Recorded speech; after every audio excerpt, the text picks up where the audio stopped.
O filme se inicia em um cenário futurista, onde a privacidade é uma lembrança distante, substituída por um sistema de vigilância integral. Somos transportados para uma metrópole de aparência gélida e regulada. Enquanto a câmera percorre essa cidade, segue-se a trajetória de um homem pelas ruas, onde cada esquina e cada rosto estão cobertos por camadas de dados virtuais. Tudo ao redor é monitorado e analisado em tempo real através de realidade aumentada. Este homem é Saul Freeland, um detetive, que passeia observando os transeuntes enquanto detalhes e históricos de suas vidas são exibidos diretamente diante de seus olhos, graças a uma vasta rede conhecida como The Ether, que registra cada visão, som e ação das pessoas. A trama se aprofunda quando Saul se encontra em uma sala de interrogatório com um pai angustiado pelo desaparecimento de seu filho. Ao consultar os registros de The Ether, Saul descobre que o jovem se jogou de um edifício, tirando a própria vida. Logo após, a narrativa segue Saul sendo procurado por uma mulher desesperada para encontrar suas joias roubadas. Ela solicita que Saul verifique os registros da empregada e de outras 2 pessoas ligadas a um assassinato recente. Enquanto Saul navega por essas demandas rotineiras, ele esbarra em um caso de assassinato que chama sua atenção por uma falha notável. Os dados da vítima estão inacessíveis. No local do crime, Saul encontra Charlie, um colega que lhe apresenta James Gray, a vítima, assassinada há pouco mais de 1 hora. O mais inquietante é que o registro digital de Gray foi bloqueado, obstruindo o acesso às gravações do ponto de vista habitual da vítima. Ao revisar as informações disponíveis, Saul tem uma revelação surpreendente. Ele não está vendo o assassinato pelos olhos da vítima, mas sim pelos do assassino. A conclusão é que o criminoso conseguiu hackear a visão mental de Gray, permitindo-lhe usurpar os olhos da vítima e depois mudar a perspectiva para a sua, apagando assim qualquer vestígio digital de sua presença. Charlie confirma a hipótese de Saul de que o assassino manipulou The Ether para alterar o registro da morte, fazendo parecer que Gray estava sozinho no momento de sua morte. Este hack sofisticado é um precedente perigoso, pois não deixa metadados, assinaturas digitais, nem formas de rastrear o criminoso. Charlie também menciona que um caso semelhante aconteceu em Baltimore, onde o ponto de vista da vítima foi manipulado da mesma maneira, e todas as pistas do último visitante foram eliminadas. Saul lembra que mais cedo naquele dia, viu uma mulher que também não possuía registro digital algum. No amanhecer seguinte, Saul, com o auxílio de Lester, um mestre das tecnologias da informação, mergulha fundo na investigação do crime. Eles descobrem que a vítima recebeu a visita de um estranho pouco antes de ser morta, mas nenhuma prova física dessa interação foi encontrada. Lester revela que, após examinar os registros digitais da vítima, detectaram alterações sutis em imagens que serviram para camuflar transações ilícitas. As manipulações eram tão meticulosas que passaram despercebidas pela polícia, permitindo que a vítima evitasse acusações de negociações com informações privilegiadas. Durante a análise, também encontram indícios de um visitante enigmático, cuja existência parece ter sido excluída de todos os registros. Essas descobertas fazem Saul se lembrar de uma mulher misteriosa que ele havia encontrado na véspera. Sua descrição bate exatamente com a da última pessoa que foi vista com outra vítima. Alarmado, ele começa a suspeitar que suas próprias memórias podem ter sido alteradas por alguém. Ao finalizar a análise dos dados, Saul, tomado por um sentimento de nostalgia, assiste a um vídeo antigo de seu filho. Sentindo-se emocionado, tenta entrar em contato com Kristen, sua ex-esposa, para lembrá-la de que o aniversário de seu filho é no dia seguinte. Contudo, Kristen, que agora está casada com outro, pede a Saul que pare de reviver as memórias do filho, já que ele morreu há algum tempo. A discussão se acirra quando o atual marido de Kristen, irritado com as insistentes ligações de Saul, intervém, sugerindo que Saul possa estar alcoolizado e exigindo que ele mostre um histórico de suas ligações dos últimos 10 anos. Desgostoso e magoado com o rumo da conversa, Saul desliga. Pouco após essa dolorosa interação, Saul é chamado para investigar outro assassinato. Desta vez, 2 jovens foram mortas, e suas memórias visuais foram apagadas, não deixando vestígios do culpado. Ao chegar ao local do crime, um policial informa que o assassino deixou um rastro digital indetectável, tornando o rastreamento praticamente impossível. Ele menciona que foi o primeiro a responder ao chamado por estar próximo, mas que o restante da equipe ainda estava a caminho. A única testemunha, a empregada que estava no andar de baixo no momento dos crimes, está visivelmente perturbada e descreve brevemente um visitante de cabelos longos e castanhos. Ao revisar a gravação da empregada, Saul percebe com horror que o assassino pode ainda estar na residência. Ele inicia uma busca frenética pelo criminoso, mas é surpreendido por Anon, que mata um dos guardas. Em uma perseguição desesperada que os leva até uma estação de trem, Saul quase alcança o assassino, mas sua visão falha repentinamente, deixando-o desorientado e vulnerável. No turbilhão dos eventos, Sal se encontra em uma situação de perigo extremo ao ser atingido por um trem, caindo desacordado ao lado dos trilhos. Contudo, conforme a investigação se desenrola, os detetives descobrem que a criminosa por trás dos atos insiste em ser remunerada exclusivamente em dinheiro, uma forma de pagamento invulnerável a hacks, exigindo encontros pessoais com seus contratantes. Em meio a essa descoberta, Sal percebe que sua experiência com o trem foi uma ilusão criada, uma visão manipulada que o fez acreditar em um acidente inexistente. Decididos a capturar a criminosa, os detetives bolam um plano para contratá-la, usando Sal como isca em um elaborado disfarce. Sal cria uma nova persona, a de um corretor de ações envolvido com uma acompanhante, temeroso de que sua noiva descubra o affair. Ele entra em contato com a mulher, conhecida apenas como Anon, e solicita um encontro para eliminar qualquer vestígio de sua indiscrição. Eles marcam de se ver em um telhado, de onde seguem para o apartamento de Sal para iniciar o processo de exclusão. Lester, outro detetive, fica a cargo da vigilância, monitorando cada passo de Anon de outra sala. Enquanto Anon trabalha na exclusão da memória solicitada por Sal, ele insiste para que não reste nenhuma lembrança da acompanhante. Anon realiza a tarefa com destreza, ajustando a linha do tempo para preencher as lacunas deixadas pela exclusão. Durante o processo, Anon confessa sua verdadeira motivação. Ela anseia por uma invisibilidade completa, deseja não deixar vestígios de sua existência, o que explica sua aversão a pseudônimos e sua meticulosa ocultação de informações pessoais.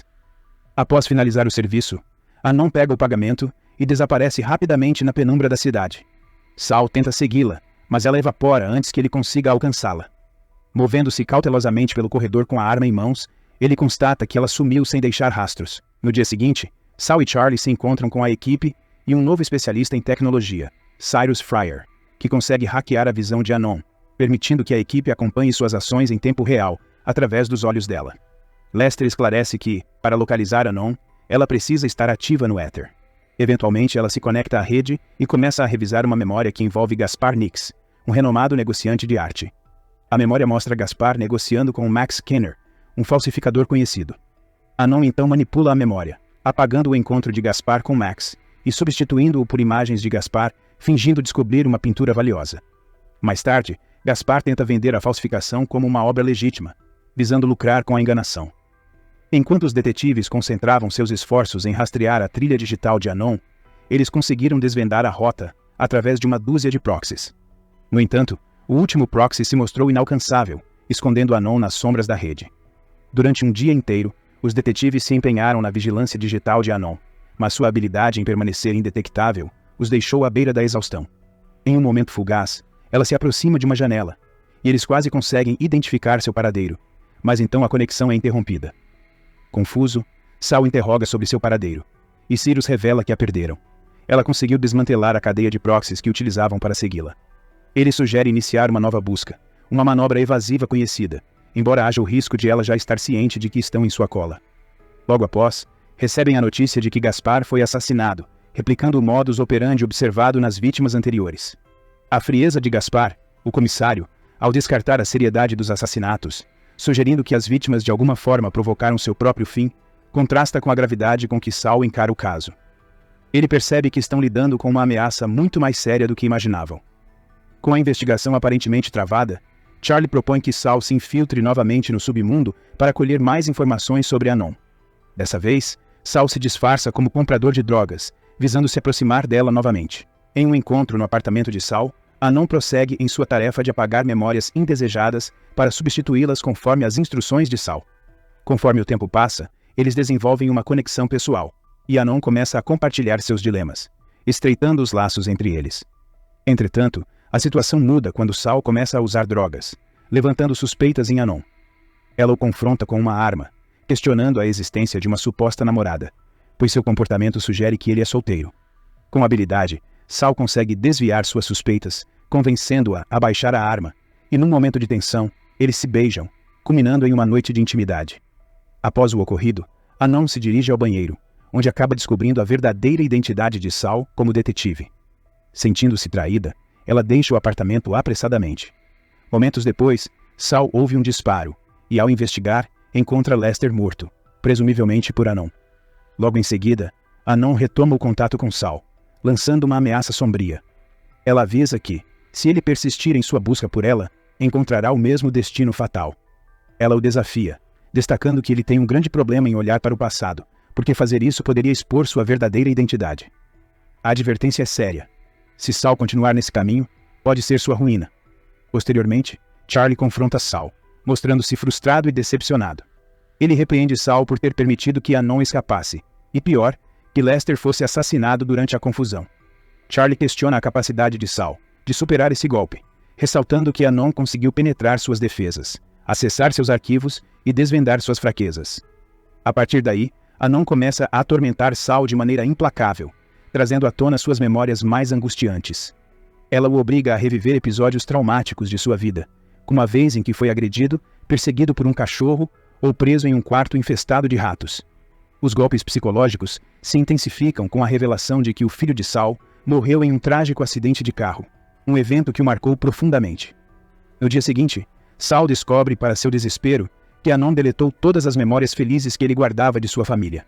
Em um estado de pânico, ele tenta acessar essas lembranças, mas descobre que desapareceram.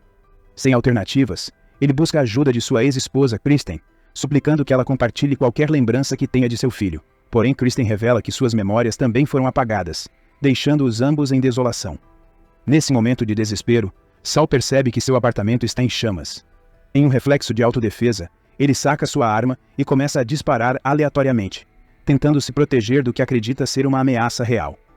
Rapidamente ele percebe que tudo não passava de uma ilusão, mais um dos jogos mentais de Anon. A visão se desfaz, e Saul quase comete o erro irreparável de atirar em um vizinho. Abalado pelo quão perto esteve de causar uma tragédia, ele escuta o som do elevador, corre para verificar, mas não encontra ninguém, intensificando seu sentimento de paranoia e medo. Enquanto dirige, sua visão é novamente manipulada por Anon, fazendo-o acreditar que a estrada está vazia. Ele segue dirigindo, alheio ao tráfego real, até que a ilusão se desvanece abruptamente, revelando que está cercado por carros, levando-o a colidir com vários deles. Logo após, ele se reúne com Charlie, que lhe aconselha a dar um tempo e se afastar do caso. Saul, porém, está convencido de que Anon não lhe dará paz. Ele admite que ela continua manipulando sua visão, levando-o a duvidar da realidade. Saul confessa que vive em terror, incapaz de dormir, pois ela conhece cada detalhe sobre ele e apagou todas as memórias preciosas de seu filho, Salvador. Ele relata como foi manipulado a reviver os momentos mais traumáticos de sua vida, um tormento que Anon impunha repetidamente, empurrando-o para o limite de sua sanidade. Charlie, ao compreender a seriedade do caso, comenta que estão recrutando mais hackers do calibre de Anon, evidenciando que ninguém está seguro e que tudo está interconectado e exposto. Quando Saul indaga sobre como deter essa ameaça crescente, Charlie responde com uma nota de pesar que a única solução é capturar Anon. A conversa é cortada por um oficial que traz notícias alarmantes. Saul teria disparado contra um vizinho. As gravações o incriminam, mostrando-o puxando o gatilho, mas ele jura que as imagens foram manipuladas e que Anon está por trás da armação. Desacreditado pelos seus colegas, Saul encontra resistência à sua versão dos fatos. Charlie, então, decide retirá-lo da investigação, confinando-o em casa sob vigilância constante. Sem opções, Saul aceita a situação com relutância, ciente de que cada um de seus movimentos está sendo monitorado. Naquela mesma noite, fingindo dormir, Saul escapa de seu apartamento, neutralizando o oficial designado para sua vigilância. Ele se dirige ao apartamento de Anon, onde ela o aguarda, com arma em punho. Anon lhe revela que também foi injustamente acusada pelos homicídios de seus clientes e mostra a Saul sua memória do momento da morte de Lester, evidenciando sua inocência. Rapidamente, ela desaparece na noite. Pouco depois, Charlie confronta Saul, irado por sua insubordinação e por ter agredido um oficial.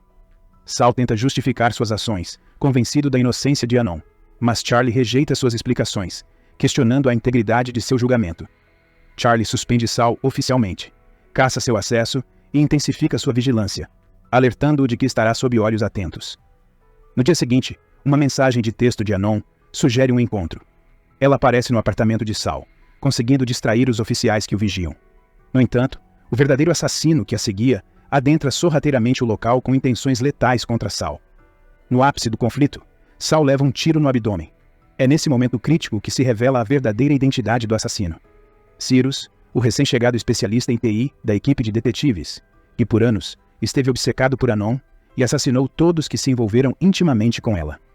Sabendo que Cyrus pode ver através de seus olhos em tempo real, Saul consegue, com precisão aguçada, disparar de volta, ferindo Cyrus gravemente. No caos que se segue, Saul tenta escapar com Anon, mas em um gesto desesperado, atira às cegas, e dessa vez, o tiro é fatal para Sirius. Após a poeira baixar, Anon se esgueira para longe, deixando Sal sozinho para lidar com as consequências. Mais tarde, em uma discussão carregada de tensão, Charlie, Sal e Joseph debatem os eventos recentes. Joseph confronta Charlie, questionando como foi possível que Cyrus, cujos registros foram completamente apagados, tivesse trabalhado tão intimamente com eles. Charlie admite que foi Joseph quem, inadvertidamente, recomendou Cyrus, mas Joseph percebe que foi uma manobra de Cyrus para se infiltrar na equipe. Virando-se para Sal, Joseph exige saber o paradeiro de Anon e detalhes sobre quem ela realmente é. Sal, mantendo seu silêncio costumeiro, não oferece nenhuma resposta e se afasta, carregando consigo os segredos que ainda envolvem Anon. No desenlace do filme, Sal, em um momento de introspecção, consegue restaurar as memórias preciosas que haviam sido apagadas e encontra Anon pela última vez. Durante esse último encontro, Anon revela a complexidade de sua existência. Ela fragmenta sua vida, dispersando pequenos momentos e escondendo-os nos registros alheios, o que a torna praticamente indetectável. Quando Sal a questiona sobre os motivos de se ocultar a tal extremo, Anon confessa que não é porque tem algo a ocultar, mas simplesmente porque escolhe não compartilhar sua vida com mais ninguém. Essa revelação final ressalta a natureza enigmática de Anon e encerra o filme com uma reflexão sobre privacidade e identidade no mundo moderno.